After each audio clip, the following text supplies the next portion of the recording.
ನಿರಂತರ ಮಳೆಯಿಂದ ಬೀದರ್ನಲ್ಲಿ ಪ್ರವಾಹ ಭೀತಿ, ತುಂಬಿ ಹರಿಯುತ್ತಿರುವ ಮಾಂಜ್ರಾ ನದಿ ಸೇತುವೆ ಮುಳುಗಡೆ. ಜಿಲ್ಲೆಯ 23 ಗ್ರಾಮಗಳಿಗೆ ಹೈ ಅಲರ್ಟ್ ಘೋಷಣೆ.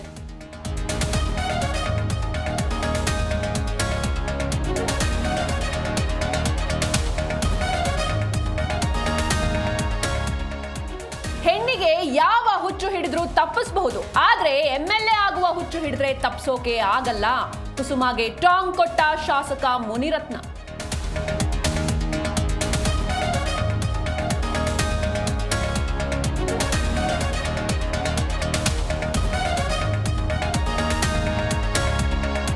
ಹುಬ್ಬಳ್ಳಿ ಈದ್ಗಾ ಮೈದಾನದಲ್ಲಿ ಗಣೇಶನ ವಿಸರ್ಜನೆ, ಭದ್ರತೆಗೆ ಪೊಲೀಸರ ಜೊತೆಗೆ ಕೆಎಸ್ಆರ್ಪಿ, ಆರ್ಎಎಫ್ ಫೋರ್ಸ್ ನಿಯೋಜನೆ.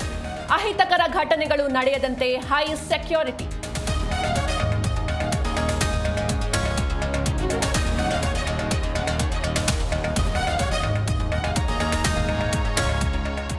ಚಿಕ್ಕಬಳ್ಳಾಪುರದಲ್ಲಿ ಹಂದಿ ಜ್ವರ ಪತ್ತೆ, ಚಿಂತಾಮಣಿ ಫಾರ್ಮ್ನಲ್ಲಿ ವೈರಸ್ ಇರೋದು ದೃಢ. 57 ಹಂದಿ ಕೊಲ್ಲಲು ಪಶು ವೈದ್ಯರು ಸಿದ್ಧತೆ.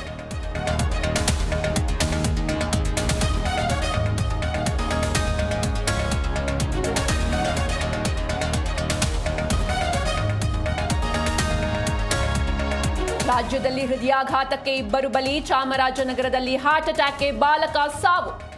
ಮಂಡ್ಯ ಮೂಲದ 30 ವರ್ಷದ ವ್ಯಕ್ತಿಗೂ ಹೃದಯಾಘಾತ.